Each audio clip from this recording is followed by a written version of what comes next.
नमस्कार दोस्तों, Excel academy पर आप सभी का स्वागत है। आज हम वाईकॉम सत्याग्रह के बारे में बात करेंगे। आइए सबसे पहले जान लेते हैं कि यह चर्चा में क्यों है।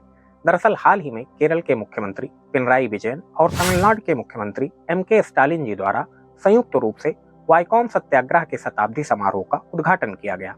तो क्या था ये वाईकॉम सत्याग्रह और इसे क्यों शुरू किया गया था, इसको हम ऐतिहासिक घटनाओं के संदर्भों में समझने की कोशिश करते हैं।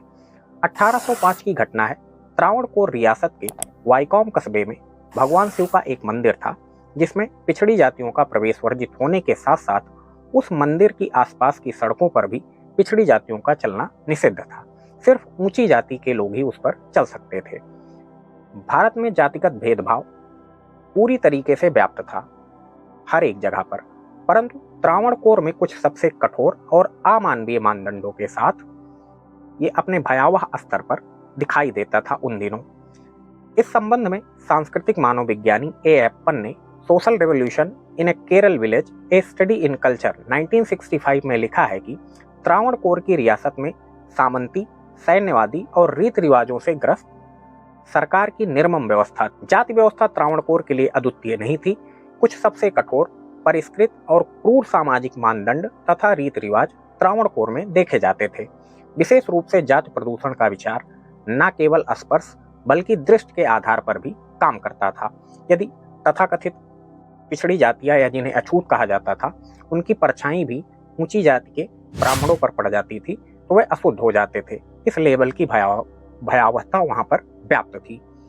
और यह वृत्तांत पुर्तगाली यात्री डियो आर्टो बारबोसा ने भी अपने संस्मरण में उल्लेखित किया है कि जब ऊंची जाति के और पर्टिकुलर वहां पर एक नायर समुदाय है, नायर समुदाय के लोग सड़क पर चलते हैं तो वह निम्न जाति के लोगों को अपने रास्ते से हट जाने के लिए चिल्लाते हैं। यदि निम्न जाति के लोग उनके रास्ते से नहीं हटते हैं तो वह उसे जान से भी मार सकते हैं। एझवा और पुलाया जैसी निचली जातियों को वहां पर अपवित्र माना जाता था। लोक कथाओं के अनुसार एझवा जाति के कुछ युवकों ने इसका विरोध करने के लिए मंदिर में घुसने की योजना बनाई, लेकिन मंदिर प्रशासन को इसकी जानकारी मिल गई तो मंदिर प्रशासन के लोगों ने तत्कालीन राजा बलराम वर्मा को यह सूचना दी। राजा जी ने अपने दीवान को इस मामले का निपटान करने के लिए कहा। मुख्य मंदिर से तकरीबन 150 मीटर दूर एक दलवाकुलम नाम का तालाब था, जिसमें स्नान करके ही मंदिर में प्रवेश किया जाता था। कहते हैं कि जैसे ही एझवा जाति के युवकों ने तालाब में प्रवेश करने के लिए मार्च किया, वैसे ही हथियारबंद सैनिकों ने उन पर हमला कर दिया, जिसमें करीब 1 दर्जन लोगों की मौत हो गई। इस घटना के ऐतिहासिक साक्ष्य तो उपलब्ध नहीं है, परंतु लोक कथाओं के अनुसार एझवा जाति के विद्रोह की यह पहली घटना थी। सन 1865 में पिछड़ी जातियों के लोगों को राजमार्गों पर चलने की मनाही थी। इसे देखते हुए ब्रिटिश सरकार ने एक नोटिफिकेशन जारी करके कहा कि सार्वजनिक मार्गों पर सभी लोगों के चलने की अनुमति होगी, परंतु उच्च जाति के लोग इसके विरुद्ध कोर्ट चले गए। कोर्ट ने कहा कि 2 प्रकार के मार्ग होंगे, एक राजमार्ग तथा एक ग्राम मार्ग। कोर्ट ने अपने फैसले में कहा कि सरकारी नोटिफिकेशन केवल राजमार्गों पर ही लागू होगा, ग्राम मार्गों पर नहीं।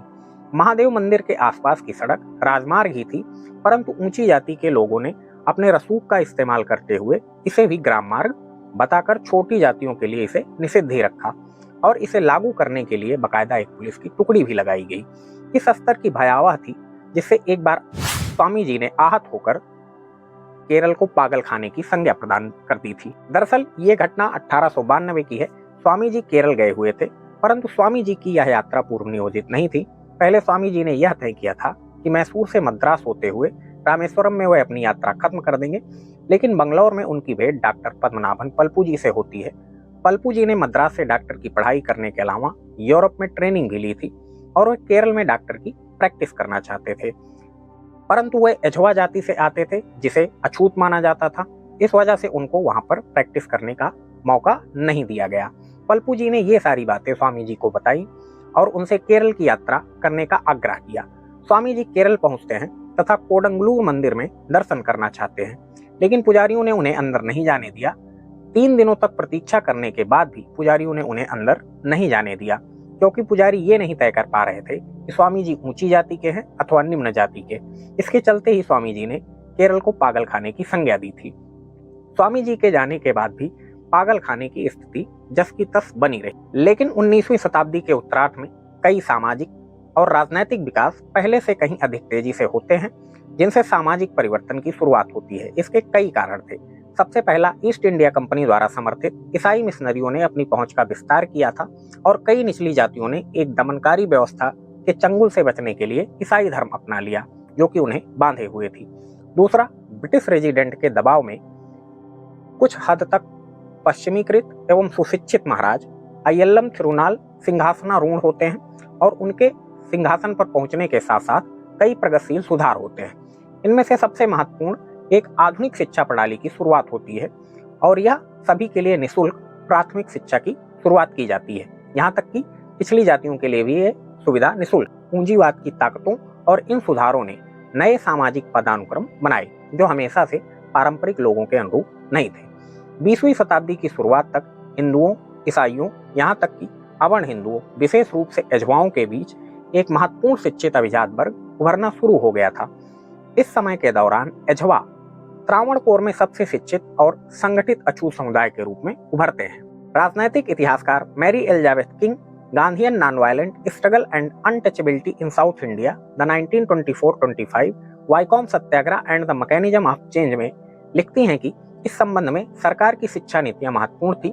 हालांकि कुछ एझवाओं ने उन्नति के एक पोर्टल के रूप में सफलतापूर्वक शिक्षा का अनुसरण तो किया था, परंतु शिक्षा ने भी सरकारी सेवा में नौकरी प्राप्त करने में उनकी बहुत कम सहायता की, क्योंकि ज्यादातर पद उच्च जातियों के सदस्यों के लिए आरक्षित थे। 1918 में राजस्व विभाग में 4000 नौकरियों में से 3800 नौकरियां उच्च जाति के हिंदुओं के पास थी, जो कि आबादी में एक माइनॉरिटी थे। इसके अलावा एक छोटा एचवा अभिजात वर्ग उभरना तो शुरू हो ही चुका था और उनको भी धार्मिक भेदभाव का सामना करना पड़ता था। धार्मिक भेदभाव व्याप्त होने के कारण यह कई प्रकार से शैक्षिक प्रगति पर भी हावी हो गया था। जात की निरंतर व्यापकता ने एझवा समुदाय और ऐसे अन्य पिछड़े समुदायों के बीच एक प्रकार से आतंक पैदा कर दिया, जिसकी वजह से ही आंदोलन के बीज बोए गए। कुछ समय बाद केरल में श्री मूलम प्रजा सभा की स्थापना हुई। यह त्रावणकोर की लेजिस्लेटिव काउंसिल हुआ करती थी। सन 1918 में टी.के. माधवन साहब, नाम याद रखिएगा क्योंकि एक बार शायद प्रीलिम्स की परीक्षा में भी ये पूछा गया था कि वाइकॉम सत्याग्रह के नेताओं के नाम बताइए, तो अभी कुछ नाम यहाँ पर आएंगे तो उनको आप ध्यान रखिएगा। तो सबसे पहला और महत्वपूर्ण नाम है टी.के. माधवन साहब का। तो टी.के. माधवन साहब इसी काउंसिल में निर्वाचित होते हैं और ये प्रगतिशील तथा उदात्त प्रकृति के आदमी थे। ये मंदिर में प्रवेश निषिद्धि तथा दूसरी जातिवादी परंपराओं के धुर विरोधी थे। साथ में ही देशाभिमानी अखबार भी चलाते थे। पेशे से वकील थे और एझवा जाति से आते थे। एक दिन इनको एक केस के चलते अदालत जाना था। संयोग से इसी दिन राजा का भी जन्मदिन था। रास्तों को सजाया गया था। माधवन साहब इसी रास्ते से जा रहे थे तो कुछ ऊंची जाति के लोगों ने उन्हें दूसरे रास्ते से जाने के लिए कहा। दूसरे रास्ते से दूरी लगभग 1.5 किलोमीटर बढ़ जाती और अदालत का समय भी हो चुका था। उन्हें इस बात का डर था कि यदि हम समय पर नहीं पहुंचे अदालत में तो अदालत का फैसला उनके क्लाइंट के विरुद्ध भी जा सकता है। उन्होंने अनुरोध किया कि उन्हें जाने दिया जाए, परंतु ऊंची जाति के लोगों ने उन्हें जाने नहीं दिया। माधवन जी ने यह मुद्दा लेजिस्लेटिव में भी उठाया, लेकिन यहाँ पर भी बात नहीं बनी। तो उन्होंने देशाभिमानी अखबार के संपादक तथा कांग्रेसी नेता George Joseph, KP. Keshav Menon जैसे लोगों के साथ आंदोलन छेड़ दिया। माधवन साहब गांधी जी के असहयोग आंदोलन से प्रेरित थे और मामले को बहुत चढ़ाकर व्यापक रूप से प्रदर्शन कर रहे थे। एक बार की बात है कि इस आंदोलन में ही वे उत्तरी त्रावणकोर में वाइकॉम मंदिर के पास एक सड़क पर लगे प्रतिबंधात्मक नोटिस बोर्ड के बाहर चले गए। आंदोलन ठीक ठाक सब तरीके से चल रहा था, लेकिन ये मामला उतना आसान भी नहीं था दोस्तों। 1920 के दशक में त्रावणकोर में उच्च जाति के लोगों द्वारा इसके विरोध में भी आंदोलन किए गए और तब के महाराज ने सवर्ण हिंदुओं की प्रतिक्रिया के डर से सुधारों को लागू करने से इनकार कर दिया, जबकि इससे पहले ब्रिटिशों ने सामाजिक अशांति से बचने के लिए अधिक उदार नीतियों के पक्ष में हस्तक्षेप किया था। लेकिन उस समय वे असहयोग आंदोलन से निपटने में फंस गए थे। निचली जातियों को कांग्रेस के रूप में एक सहयोगी तो मिला, परंतु यह सहयोग शुरुआती दिनों में आंदोलन के उस स्तर का नहीं था। इस संबंध में बिपिन चंद्रा ने अपनी किताब रियाज स्ट्रगल फॉर इंडिपेंडेंस में लिखा है कि 1917 तक भारतीय राष्ट्रीय कांग्रेस ने सामाजिक सुधार करने से इनकार कर दिया, क्योंकि उन्हें इस बात का डर था कि कहीं ऐसा ना हो अंग्रेजों के खिलाफ भारतीयों की बढ़ती राजनैतिक एकता बाधित हो जाएगी। 1921 में फिर माधवन जी ने गांधी जी से मुलाकात की और उनसे केरल के लोगों को संबोधित करने का आग्रह किया। कुछ सालों तक शांतिपूर्वक आंदोलन और प्रदर्शन चलते रहे। फिर 30 मार्च 1924 को 3 दोस्तों ने इस कुप्रथा को तोड़ने का प्रयास किया। इन लोगों ने जैसे ही आगे बढ़ने की कोशिश की, पुलिस ने इन्हें अरेस्ट कर लिया। 31 मार्च 1924 के दिन वाईकॉम सत्याग्रह की शुरुआत मानी जाती है। किसी सोर्स में आपको 30 मार्च 1924 भी मिल जाएगा, किसी सोर्स में आपको 31 मार्च 1924 लिखा मिल जाएगा। तो दोनों अपने अपने हिसाब से ठीक है। जिस तरीके का ऑप्शन अगर मान लीजिए कहीं पर पूछा जाता है तो जिस तरीके का ऑप्शन रहेगा आप उसके हिसाब से उसको सिलेक्ट कर लेते हैं। बहरहाल शुरुआत में ही जो प्रमुख कांग्रेसी नेता थे जैसे जॉर्ज जोसेफ, टी.के. माधवन और केशव मेनन जी को गिरफ्तार कर लिया जाता है। इसके बाद प्रदर्शनकारियों ने मद्रास प्रेसिडेंसी के कांग्रेसी नेताओं से सहयोग की अपील की। कांग्रेस के 1923 काकीनाडा सत्र में केरल प्रांतीय कांग्रेस कमेटी द्वारा अस्पृश्यता को एक प्रमुख मुद्दे के रूप में लेने के लिए एक प्रस्ताव पारित किया गया। इसके बाद बड़े पैमाने पर सार्वजनिक संदेश अभियान, अवर्णों के लिए हिंदू मंदिरों तथा सभी सार्वजनिक सड़कों को खोलने के लिए एक आंदोलन किया गया। जॉर्ज जोसेफ, केशव मेनन जी ने ई.वी. रामास्वामी, जिन्हें प्यार से लोग पेरियार भी कहते हैं, उनको व्यक्तिगत रूप से पत्र लिखे। पेरियार का मतलब होता है पवित्र आत्मा या फिर सम्मानित व्यक्ति। और पेरियार साहब इन दिनों तमिलनाडु कांग्रेस कमेटी के अध्यक्ष हुआ करते थे। 13 अप्रैल 1924 को पेरियार वाईकॉम पहुंचते हैं। उन्होंने वहां पर कई उग्र मजाक के संदर्भ में ही भाषण दिए, परंतु वो उग्र भाषण थे। जैसे उन्होंने भीड़ को संबोधित करते हुए कहा कि उनका तर्क है कि अछूत यदि मंदिर तक जाने वाली सड़कों से गुजरते हैं तो सड़कें अपवित्र हो जाएंगी। मैं उनसे पूछना चाहता हूं कि वाईकॉम के देवता अथवा ब्राह्मण क्या महज अछूतों की उपस्थिति से अपवित्र हो जाते हैं? यहाँ तक तो ठीक था। आगे वे कहते हैं कि यदि देवता अशुद्ध हो जाता है तो वह सिर्फ एक पत्थर है जिससे केवल गंदे कपड़े धोने के उपयोग में लाया जा सकता है। पेरियार और गांधी जी के समर्थन में बड़ी संख्या में लोग जुटने लगे। फिर पेरियार को गिरफ्तार करके 1 महीने के लिए जेल में डाल दिया गया। छूटने पर उन्हें त्रावणकोर से तुरंत बाहर चले जाने के लिए कहा गया, परंतु पेरियार कहाँ मानने वाले थे, वे वहीं डटे रहे। फिर से उन्हें 6 महीने के लिए जेल भेज दिया गया। आंदोलन अब बहुत बड़ा हो चुका था, दुनिया भर से इसे समर्थन मिल रहा था। अप्रैल से सितंबर के बीच विरोध अपने चरम पर पहुंच गया। प्रदर्शनकारी बैरिकेड्स के सामने बैठ गए, फास्ट किया उन्होंने, देशभक्ति के गीत गाए। खाने की व्यवस्था करने के लिए जो प्रदर्शनकारी थे उनकी व्यवस्था करने के लिए सिख भाई भी पंजाब से केरल पहुंचकर लंगर लगा रहे थे। इस बीच गांधी जी का मानना था कि बिना सवर्णों के जुड़े ये आंदोलन अपूर्ण रहेगा, इसलिए उनके कहने पर 1 नवंबर 1924 को 500 सवर्ण जाति के लोगों ने एक यात्रा निकाली इस आंदोलन के समर्थन में। बाद में इसमें संख्या बढ़कर 5000 हो गई। सवर्णों के संगठन जैसे नायर सर्विस सोसाइटी, नायर समाजम, केरल हिंदू महासभा, उच्च जाति के ब्राह्मण जिन्हें नंबूदरी कहा जाता है, उनके संगठन योगक्षेम ने इस आंदोलन को समर्थन प्रदान किया। लोगों ने एक याचिका पर हस्ताक्षर कर महारानी सेतुबाई लक्ष्मी के समक्ष आवेदन किया कि मंदिर के आसपास की सड़कों को सबके लिए खोल दिया जाए।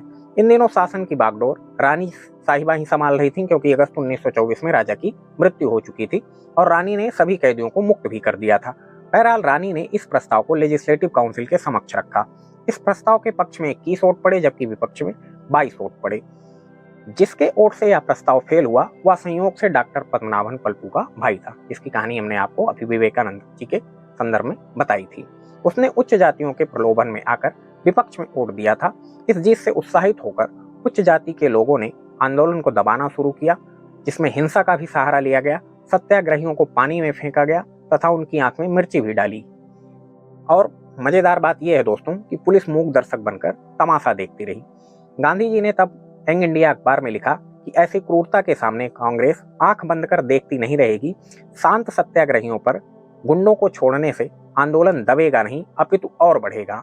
इसके बाद, इस हिंसा के बाद पर्टिकुलरली सत्याग्रह और भी व्यापक हुआ। गांधी जी के अनुयायी सवर्णों ने भी मंदिरों का बहिष्कार करना शुरू किया। 10 मार्च 1925 को गांधी जी खुद वाईकॉम आए और सवर्णों के नेता जो काउंटर वाला आंदोलन लीड कर रहे थे, उनके नेता नंबूत्री से मुलाकात करने की इच्छा जताई। नंबूत्री ने गांधी जी से कहा कि आइए आप मुलाकात करने के लिए। जब गांधी जी वहां पहुंचे तो उन्हें घर के बाहर बिठाया गया। क्योंकि गांधी जी वैसे समुदाय से आते थे तो नंबूत्री सोच रहा था कि कहीं उसका घर न अपवित्र हो जाए। गांधी जी ने उनसे कहा कि ये जो परंपरा यहाँ पर देखने को मिलती है, इस परंपरा का उल्लेख किसी भी ग्रंथ में नहीं मिलता है। नंबूत्री ने जगत गुरु शंकराचार्य जी की आड़ लेते हुए कहा कि ये परंपरा उन्होंने शुरू की थी। तो इस पर गांधी जी ने कहा कि कुछ निष्पक्ष हिंदू पंडित शंकराचार्य जी द्वारा लिखे ग्रंथों का मूल्यांकन करेंगे। यदि ऐसा कुछ धार्मिक ग्रंथों में या उनके ग्रंथों में मिलता है तो इस परंपरा का निर्वहन किया जाएगा, अदरवाइज ये परंपरा नहीं मानी जाएगी। ग्रंथों का मूल्यांकन करने पर ऐसा कुछ कहीं प्राप्त नहीं हुआ तो नंबूत्री ने यह कहा कि ये पिछड़ी जातियों के कर्मों का फल है जिसे उनको भुगतना पड़ेगा। गांधी जी फिर वहां से चले गए, लेकिन सत्याग्रह चलता रहा। इसके साथ दमन भी बढ़ता गया। 1925 में त्रावणकोर के कमिश्नर WH पिट को गांधी जी ने पत्र लिखा। पिट ने सत्याग्रहियों और सरकार के बीच समझौता कराया। मंदिर की आसपास की 4 सड़कों में से 3 को सभी के लिए खोल दिया गया, लेकिन चौथी जो पूर्वी सड़क थी उसे ब्राह्मणों के लिए आरक्षित रखा गया। यह अंततः नवंबर 1925 में लागू किया गया था। सत्याग्रह काफी हद तक सफल रहा, लेकिन पिछड़ी जातियों को अब भी मंदिर में प्रवेश करने की अनुमति नहीं मिली थी। 603 दिनों तक चले इस सत्याग्रह ने पूरे भारत का ध्यान अपनी ओर आकर्षित किया। नवंबर 1936 में सत्याग्रह के समापन के लगभग 1 दशक बाद त्रावणकोर के महाराज द्वारा ऐतिहासिक मंदिर प्रवेश की उद्घोषणा पर हस्ताक्षर किए गए, जिसने त्रावणकोर के मंदिरों में वंचित जातियों के प्रवेश पर सदियों से लगे पुराने प्रतिबंध को हटा दिया। यदि कोई इसे आलोचनात्मक दृष्टिकोण से भी देखे तो इसका जो अंतिम परिणाम सामने निकल कर आया उसको भी एक बड़ी सफलता के रूप में देखा जा सकता है। इस सत्याग्रह ने भारत में राजनीतिक मुद्दों में अस्पृश्यता, स्वीकार्यता जैसे मुद्दों को सबसे आगे लाकर खड़ा कर दिया। तो इस हिसाब से यह सत्याग्रह भारत के इतिहास में एक मील का पत्थर साबित होता है। तो आज के सेशन में इतना ही दोस्तों। उम्मीद करता हूँ आज का सेशन आपको काफी अच्छा लगा होगा, काफी कुछ जानने और सीखने को मिला होगा। तो इसे अपने दोस्तों, मित्रों और परिवार वालों के साथ शेयर करना ना भूलें। हम मिलते हैं किसी नेक्स्ट और इंटरेस्टिंग टॉपिक के साथ अगले एपिसोड में। आप सभी लोगों का बहुत बहुत धन्यवाद।